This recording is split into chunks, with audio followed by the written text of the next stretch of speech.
Roosevelt, whose family had been New York bankers since the 18th century, whose uncle Frederick was on the original Federal Reserve Board, was very sympathetic to the interests of the international bankers, and the interest was to enter the war, as we've seen, nothing is more profitable for international bankers than war. In a journal entry by Roosevelt's Secretary of War Henry Stimson, dated November 25, 1941, he documented a conversation he had with Roosevelt. The question was, how should we maneuver them into firing the first shot? It was desirable to make sure the Japanese be the ones to do this, so that there should remain no doubt as to who were the aggressors. In the months leading up to the attack on Pearl Harbor, Roosevelt had done almost everything in his power to anger the Japanese, showing a posture of aggression. He halted all of Japan's imports of American petroleum. He froze all the Japanese assets in the United States. He made public loans to nationalist China and supplied military aid to the British, both enemies of Japan in the war, which, by the way, is completely in violation of international war rules. And on December 4th, 3 days before the attack, Australian intelligence told Roosevelt about a Japanese task force moving towards Pearl Harbor. Roosevelt ignored it. So, as hoped and allowed, on December 7, 1941, Japan attacked Pearl Harbor, killing 2,400 soldiers. Before Pearl Harbor, 83% of the American public wanted nothing to do with the war. After Pearl Harbor, 1 million men volunteered for the war. It is important to note, Nazi Germany's war effort was largely supported by two organizations, one of which was called IG Farben. IG Farben produced 84% of Germany's explosives, and even the Zyklon B used in the concentration camps to kill millions. One of the unspoken partners of IG Farben was J.D. Rockefeller's Standard Oil Company in America. In fact, the German Air Force could not operate without a special additive patented by Rockefeller's Standard Oil. The drastic bombing of London by Nazi Germany, for example, was made possible by a $20 million sale of fuel to IG Farben by the Rockefeller Standard Oil Company. This is just one small point on the topic of how American business funded both sides of World War II. One other treasonous organization worth mentioning is the Union Banking Corporation of New York City.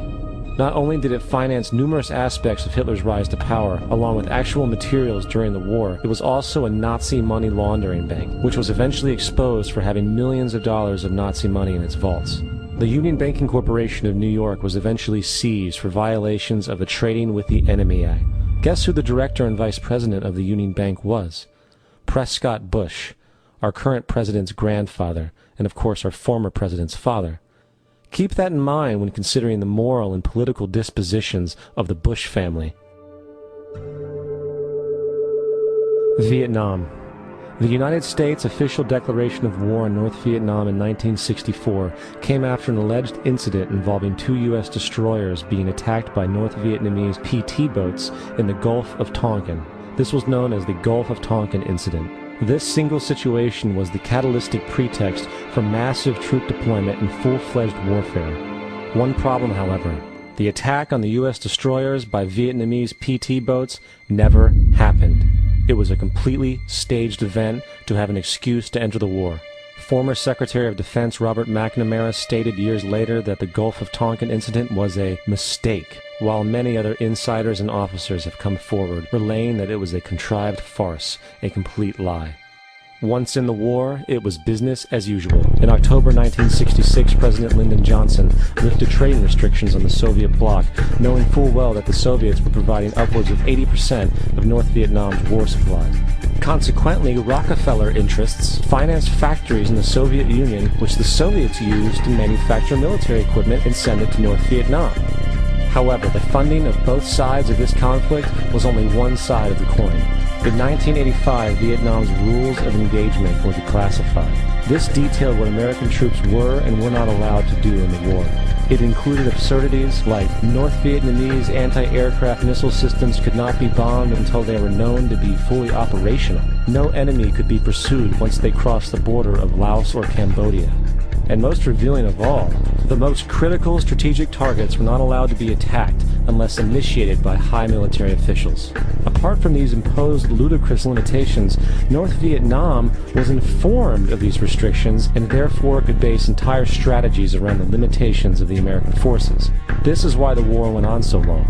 And the bottom line is this: the Vietnam War was never meant to be won, just sustained. This war for profit resulted in 58,000 American deaths and 3 million dead Vietnamese. So, where are we now? September 11th was the jumpstart for what is now an accelerated agenda by the ruthless elite. It was a staged war pretext no different than the sinking of the Lusitania, the provoking of Pearl Harbor, and the Gulf of Tonkin lie. In fact, if 9/11 wasn't a planned war pretext, it would be an exception to the rule. It has been used to launch 2 unprovoked illegal wars, one against Iraq and one against Afghanistan. However, 9/11 was a pretext for another war as well, the war against you. The Patriot Act, Homeland Security, the Military Tribunals Act, and other legislations are all completely and entirely designed to destroy your civil liberties and limit your ability to fight back against what is coming. Currently in the United States, unannounced to most brainwashed Americans, your home can be searched without a warrant, without you being home. You can in turn be arrested with no charges revealed to you, detained indefinitely with no access to a lawyer, and legally tortured, all under the suspicion that you might be a terrorist. If you need a painted picture of what is happening in this country, let's recognize how history repeats itself. In February 1933, Hitler staged a false flag attack, burning down his own German parliament building, the Reichstag, and blamed it on communist terrorists. Within the next few weeks, he passed the Enabling Act, which completely eradicated the German Constitution, destroying people's liberties. He then led a series of preemptive wars, all justified to the German people as necessary to maintaining homeland security.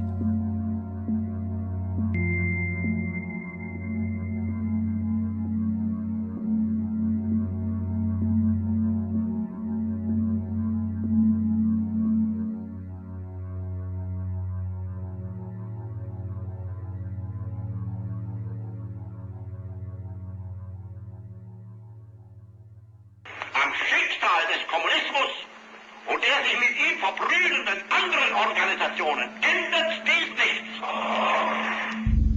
Our enemy is a radical network of terrorists and every government that supports them.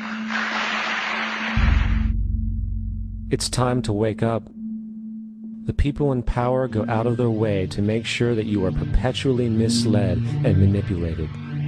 The majority's perception of reality, especially in the political arena, is not their own. It is shrewdly imposed upon them without them even knowing it. For example, the public at large actually believes the invasion of Iraq is going badly, as sectarian violence doesn't seem to stop. What the public fails to see is that the destabilization of Iraq is exactly what the people behind the government want. This war is to be sustained so the region can be divided up, domination of the oil maintained, continual profits reaped for the defense contractors, and most importantly, permanent military bases established to be used as a launching pad against other oil-bearing, non-conforming countries such as Iran and Syria. For further implication that the civil war and destabilization is purely intentional, in 2005, 2 elite British SAS officers were arrested by Iraqi police after being caught driving around in their car shooting at civilians while dressed up as Arabs. After being arrested and taken to a jail in Basra, the British Army immediately requested the release of these men. When the Basra government refused, British tanks came in and physically broke out the men from the Basra prison. If you wish to destroy an area, how do you do it? Well, there are 2 ways. You can go in there and bomb it and so forth, but that is not very efficient. What you do is you try to get the people in that area to kill each other and to destroy their own territory, their own farms. And that's what's been done in that area. The way in which you destroy an opponent is get him to destroy himself by dividing his ranks against one another. Then you feed both sides. You have agents feeding both sides, inflaming both sides. And they kill each other off. And it's time that some of us woke up to this reality, to understand that people who try to maintain empires and create empires do it by manipulating the people they're trying to